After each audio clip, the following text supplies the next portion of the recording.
جو اپنا دین بچانے کے لیے ایک غار میں چھپ گئے تھے اور اللہ تعالیٰ جل شانہ نے اپنے فضل سے ان کی حفاظت فرمائی۔ دقیانوس کے زمانے میں ایک مقتل تیار کیا گیا اور افسوس شہر کے اندر جو لوگ بتوں کی پرستش نہیں کرتے تھے ان کو اس مقتل میں لے جا کر کے قتل کر دیا جاتا۔ لوگ ڈرتے ہوئے بتوں کی پرستش کرنے لگے۔ اسی شہر میں صالح اور نیک خاندانوں کے کچھ لڑکے تھے جنہوں نے بتوں کی پرستش سے انکار کر دیا۔ بادشاہ نے ان کو بلایا اور کہا کہ تم اگر بتوں کی پرستش نہیں کرتے ہو تو تمہیں بھی مقتل میں لے جا کر کے قتل کر دیا جائے گا، لیکن تمہاری اٹھتی جوانیاں، ان فوان شباب، خوبصورت چہرے مجھے اس بات سے روکتے ہیں کہ تمہیں قتل کروں، لیکن میں اپنے فیصلوں کو صادر کرنے والا ہوں۔ البتہ تمہیں 3 دن کی مہلت دیتا ہوں، تم سوچ لو ورنہ تمہیں بھی قتل کر دیا جائے گا۔ تو وہ نوجوان آپس میں مشاورت کرتے ہیں کہ کیا کیا جائے۔ کفر کو، بت پرستی کو تو کسی صورت میں ہم قبول نہیں کریں گے، دوسری صورت قتل کر دیے جائیں۔ راستہ یہ نکالا کہ شہر چھوڑ دیں اور کسی غار میں جا کے پناہ لے لیں۔ تو ان سب لڑکوں نے گھروں سے کچھ ضروری سامان لیا اور جا کے ایک غار میں پناہ لی۔ راستے میں ایک چرواہا ملا، اس نے کہا کہ تم کدھر جا رہے ہو؟ تو انہوں نے غرض بیان کی تو اس نے کہا کہ یہ آفت تو میرے اوپر بھی آئے گی جب ہر شخص کو بت پرستی پہ مجبور کیا جا رہا ہے، تو چلو میں بھی تمہارے ساتھ چلتا ہوں۔ چرواہے کے پیچھے اس کا کتا بھی ان کے ساتھ ہو لیا، تو انہوں نے اس کتے کو ہٹانا چاہا۔ ظاہر ہے کتا ہے تو جب وہ اپنے ہم جنس کو دیکھتا ہے تو شور و غل کرتا ہے، تو یہ پکڑے جائیں گے۔ لیکن کتے نے بارگاہ عزتی میں عرض کی اور زبان حال سے کہا کہ میں کوئی ایسی حرکت نہیں کروں گا، آپ کی سنگت مجھے محبوب اور مرغوب ہے۔ تو ان کا کتا بھی ساتھ ہو لیا۔ تو اللہ تعالیٰ جل شانہ نے سورہ کہف کا نام اس غار سے رکھا۔ کہف عربی میں غار کو ہی کہتے ہیں، اور یہ غار کہاں ہے؟ رقیم وادی میں ہے۔ رقیم وادی کہاں ہے اس کے بارے میں علماء کا اختلاف ہے۔ امام قرطبی نے لکھا ہے کہ یہ اندلس کے قریب جگہ ہے جہاں رقیم وادی ہے اور اصحاب کہف کا غار ہے۔ اصحاب کہف کے غار کے حوالے سے ایک زیارت گاہ ترکی میں بھی موجود ہے جہاں لوگ جاتے ہیں، اور ان لوگوں کا خیال ہے کہ اصحاب کہف کی غار یہ ہے۔ مختلف لوگوں نے مختلف چیزیں لکھی ہیں۔ بہرحال کہف غار کو کہا جاتا ہے اور رقیم اس وادی کا نام ہے یا اس بستی کا نام ہے جس بستی میں یہ غار تھی۔ تو اللہ تعالیٰ جل شانہ نے قرآن مجید کے اندر ارشاد فرمایا،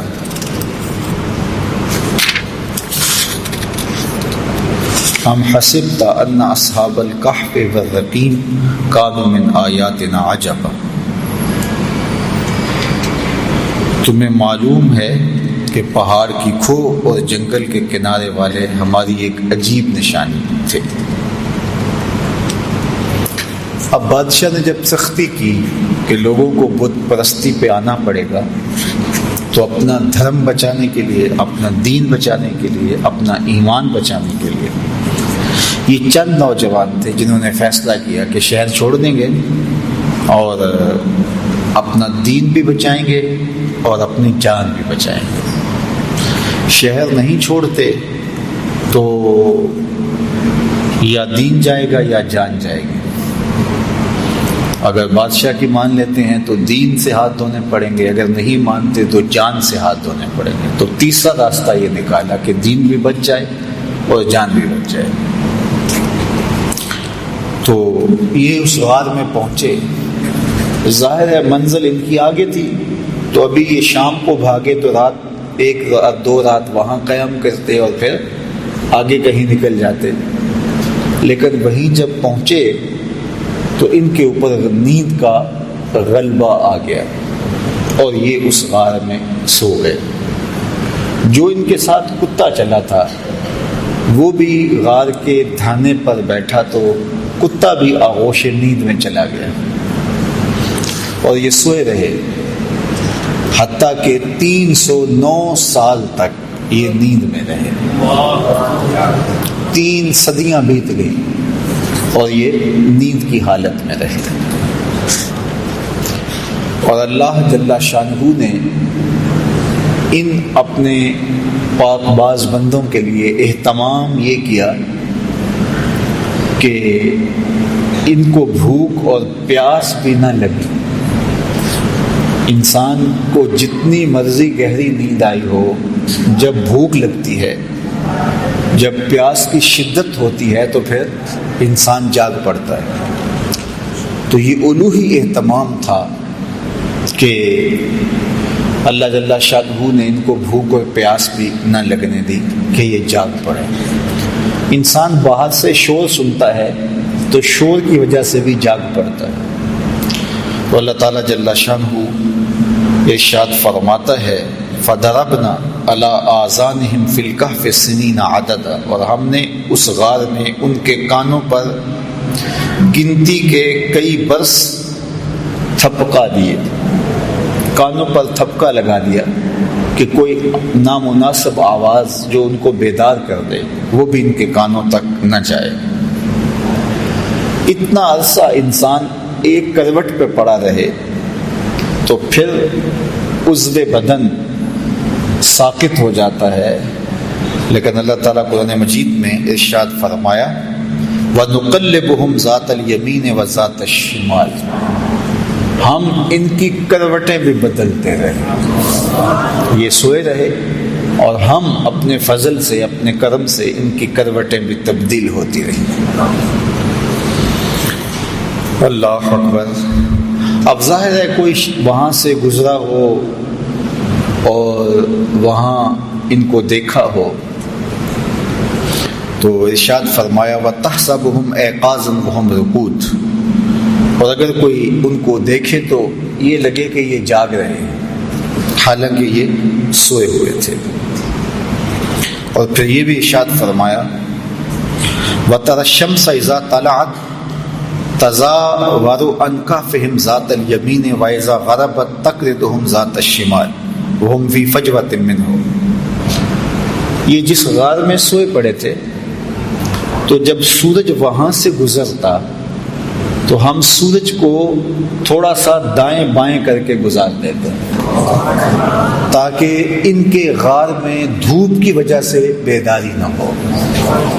کیسا نیند کا اہتمام کیا گیا، کہا کانوں پہ تھپکے لگا دیے اور تاکہ شور ان کو نہ اٹھائے، اعضاء کہیں جامد نہ ہو جائیں، ہم کروٹیں بدلتے رہے، دھوپ کی شدت کی وجہ سے گرمی سے کہیں بیدار نہ ہو جائے، ہم نے نظام قدرت کو بدل دیا، نظام فطرت تبدیل ہو گیا۔ یہ کوئی حدیث ہوتی تو شاید کوئی اس کو ضعیف کہہ کے انکار کر دیتا کہ تم اللہ کے ولیوں کے بارے میں اتنی بڑی بات کر رہے ہو، نظام ہستی تبدیل ہو گیا۔ لیکن یہ قرآن ہے، کوئی انکار بھی نہیں کر سکتا۔ اللہ اکبر۔ وَتَرَى الشَّمْسَ إِذَا طَلَعَتْ تَزَاوَرُ عَنْ كَهْفِهِمْ ذَاتَ الْيَمِينِ وَإِذَا غَرَبَتْ تَقْرِضُهُمْ ذَاتَ الشِّمَالِ۔ کہا ہم نے سورج کے رخ کو بدل دیا، وہ آتا سیدھا، لیکن جب غار کی جگہ آتی، ان کا پہاڑ آتا، تو یہ سورج تھوڑا سا خم کھا کے گزر جاتا۔ اللہ اکبر۔ اور پھر ارشاد فرمایا وَكَلْبُهُمْ بَاسِطٌ ذِرَاعَيْهِ بِالْوَسِيدِ، اور ان کا کتا جو ساتھ چلا تھا وہ کلائیوں کو پھیلا کر کے غار کی چوکھٹ پہ بیٹھا ہوا ہے۔ یہ بھی ایک اہتمام ہے، کوئی چرواہا گزرتا ہوا آئے تو وہ کتے کو دیکھ کر کے جو ہے وہ سائڈ پہ ہو جائے، اور کوئی جانور آئے، کوئی موذی جانور بھی تو 309 سال کا عرصہ بیت گیا، کئی موذی جانور آئے ہوں گے، گزرے ہوں گے، کتے کو دیکھ کے وہ بھی رخ بدل لیں، پہرے دار بھی بٹھا دیا۔ اللہ اکبر۔ یہ عرصہ بھی 309 سال کا۔ اور ارشاد فرمایا لَوِ اطَّلَعْتَ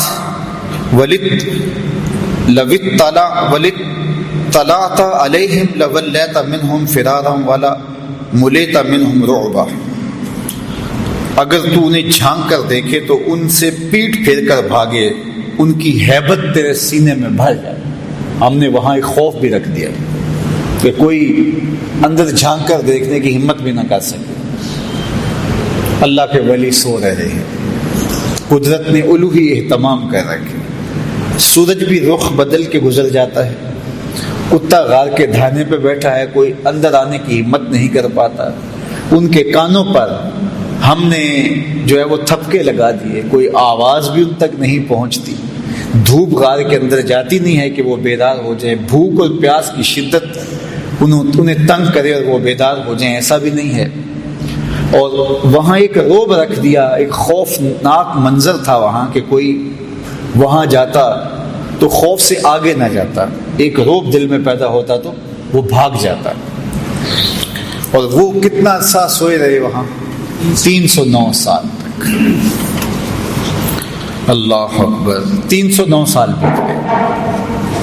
اچھا، یہ ابھی آ کے سوئے ہی تھے، کچھ عرصہ کے بعد افسوس کا بادشاہ دقیانوس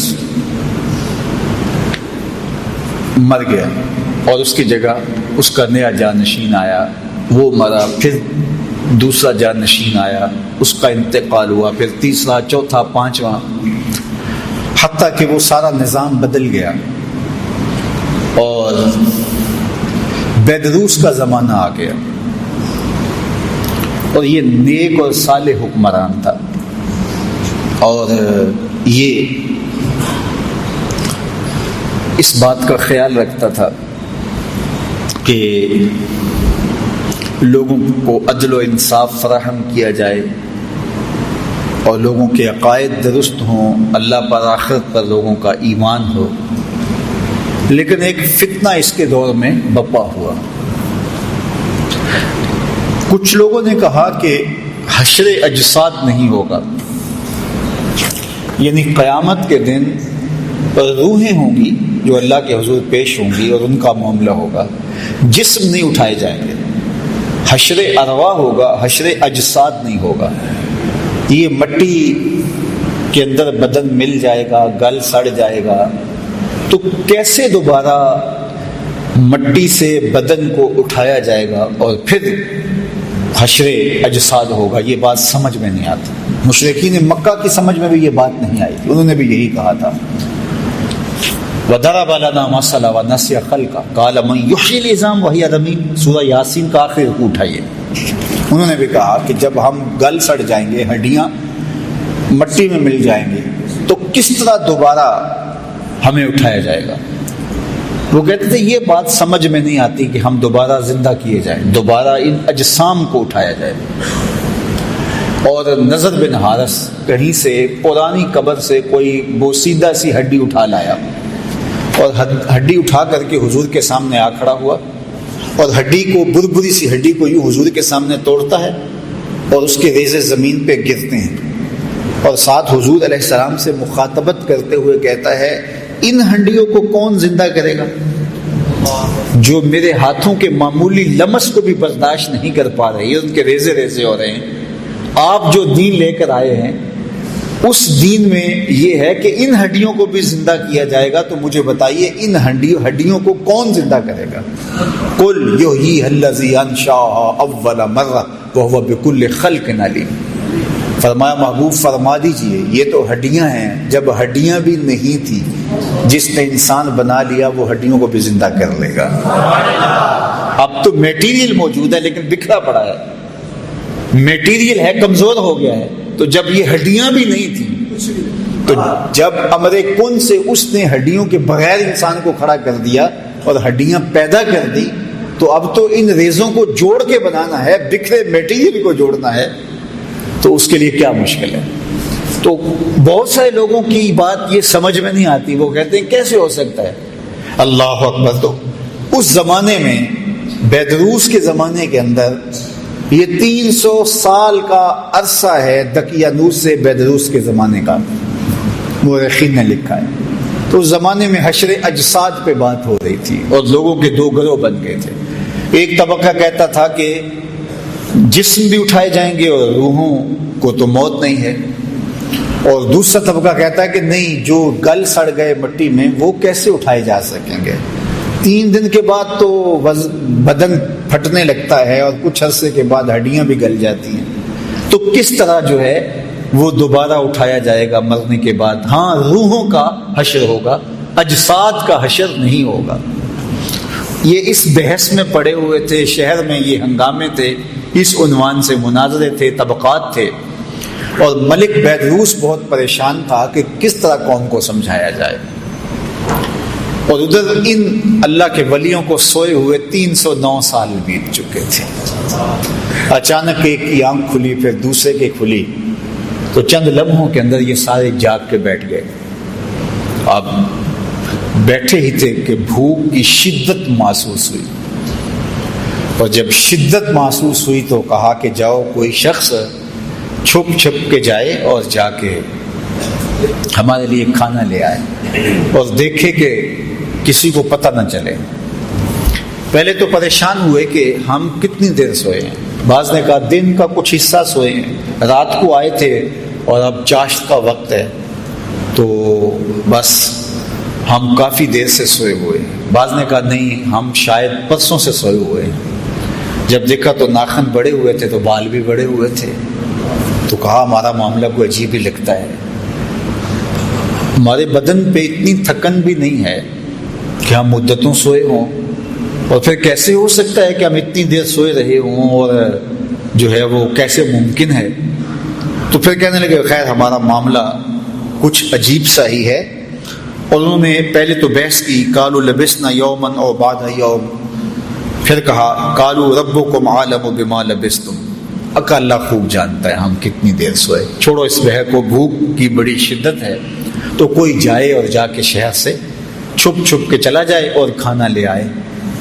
تو ان میں سب سے سینئر اور بڑا جو شخص تھا اس کا نام حضرات مفسرین نے یملیخہ لکھا ہے، تو اس کو انہوں نے جو ہے وہ سونے کے سکے دیے اور کہا جاؤ تم جا کے شہر سے کوئی کھانا لے آؤ۔ یہ جب شہر کی جانب بڑھا تو شہر کا دروازہ، عمارات ساری بدلی بدلی دکھائی دی۔ ابھی کل ہی تو نکلے تھے اور ماجرا کچھ اور تھا، آج عمارتیں کچھ اور ہیں۔ آج سے 50-60 سال پہلے کوئی شخص یہاں راہ والی روڈ سے اتر کر کے یہاں کینٹ کے اندر کسی پرانی بستی میں آیا ہو اور 60 سال 70 سال کے بعد اگر وہ دوبارہ وہاں سے اترے اور یہ عمارتیں، یہ عالی نصب سڑکیں، یہ لشکار عمارتی مارکیٹیں، یہ جگہ جگہ باغات، پھوٹتے فوارے، وہ کہے گا یہ میں کدھر آ گیا ہوں؟ میں 80 سال قبل آیا تھا، یہاں تو یہ بستی ہوتی تھی، یہاں قبرستان ہوتا تھا، یہاں پیپل کا درخت ہوتا تھا، یہاں برگد کا سایہ دار گھنا شجر ہوتا تھا، یہاں کنواں چلتا تھا، یہاں کھیت تھے، یہ کیا منظر ہے؟ تو اب اس بات کو تو 300 سال گزر گئے تھے، تو حضرت یملیخہ جب داخل ہوئے شہر میں تو شہر کا نقشہ ہی بدلا ہوا ہے، لیکن جب لوگوں کو دیکھا تو شکلیں وہی تھی، ملتی جلتی۔ خیر ایک عجیب حیرت ہے، ایک نان بائی کی دکان پہ گئے اور اس سے کھانا طلب کیا، انہوں نے کھانا دیا تو انہوں نے جب اس کو سکے دیے تو وہ حیرت زدہ ہو گیا کہ، اور غور سے دیکھا، کہا یہ تو دقیانوس کے زمانے کے سکے ہیں۔ اس کو لگا کہ اس کو کوئی پرانا خزینہ ملا ہے، پرانا کوئی خزانہ ملا ہے، اور انہوں نے کہا کہ یہ تو دقیانوس کے زمانے کے ہیں۔ تو اس نے کہا کہ یہ دقیانوس کا زمانہ نہیں ہے۔ کہا وہ تو 300 سال ہو گئے اس دنیا سے کوچ کیے ہوئے اس کو۔ تو کہا کہ یہ کیا تم بات کر رہے؟ اس نے کہا تم کیا بات کر رہے؟ تو جب جھگڑا طول پکڑتا ہے تو بازار کے لوگ جمع ہو جاتے ہیں، حتیٰ کہ کوتوال شہر بھی آ جاتا ہے اور پکڑ کے بادشاہ کے دربار میں لے جاتے ہیں کہ یہ نوجوان عجیب باتیں کر رہا ہے۔ کہتے میں یہ تم کیا بات کر رہے ہو، اس کا ذہن ٹھیک ہے، کیا ماجرا ہے؟ تو بادشاہ نے اس کو کہا کہ کیا ماجرا ہے؟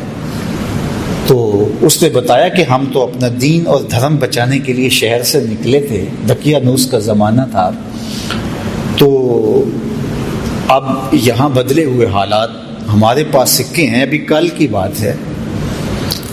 تو ایک وزیر نے کہا بادشاہ سلامت، دقیانوس کے زمانے میں کچھ نوجوان بھاگ گئے تھے شہر سے، اور ان کو گرفتار کرنے کے لیے دقیانوس نے کافی کوشش کی تھی لیکن نہیں ہو سکا تھا۔ پھر تختیوں پر ان کے نام لکھوا کر شاہی خزانے میں رکھ دیے تھے اور کہا تھا کہ یہ جب بھی پکڑے جائیں ان کو کڑی سزا دی جائے، تو کہیں یہ وہی نوجوان نہ ہو۔ تو وہاں سے وہ تختیاں لائی گئیں اور اس کے اوپر وہی نام لکھے ہوئے تھے۔ تو حضرت یملیخہ کو بھی بات سمجھ آ گئی، ان کو بھی بات سمجھ آ گئی۔ قرآن مجید نے یہ سارا منظر نامہ بیان کیا ہے۔ اللہ اکبر۔ پھر یہ لوگ بادشاہ سمیت یملیخہ کو لے کے ان کے غار تک پہنچے، اور جب لوگوں کو آتے ہوئے دیکھا تو یہ سارے گھبرا گئے کہ ہم پکڑے گئے، کیونکہ غار کے اندر موجود باقی لوگوں کو تو پتہ نہیں تھا کہ وہاں ماجرا کیا ہوا اور ہم کتنا عرصہ سوئے رہے۔ تو جب یہ بہت مضطرب ہوئے تو حضرت یملیخہ بھاگ کر آگے چلے گئے اور جا کے ان کو ساری کہانی سنائی کہ اللہ نے ہمیں عرصہ تک سلائے رکھا۔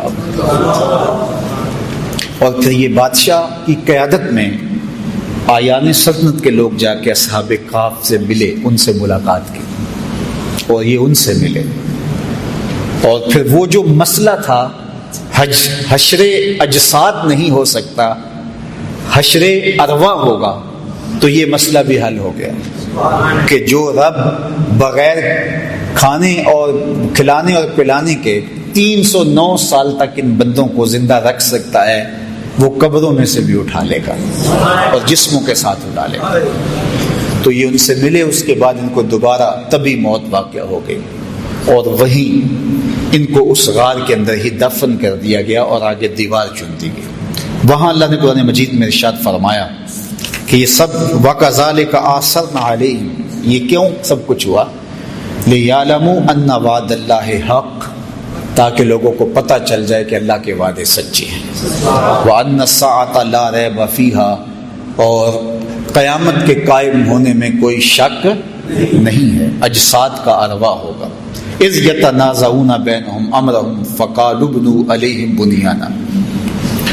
اللہ اکبر۔ فرمایا پھر وہ وقت بھی آیا وہاں کے لوگوں کا اختلاف ہو گیا، بعض نے کہا کہ یہاں جو ہے وہ عمارت کھڑی کر دی جائے، لیکن وہ لوگ جو غالب ہوئے انہوں نے کہا یہاں ہم مسجد بنائیں گے۔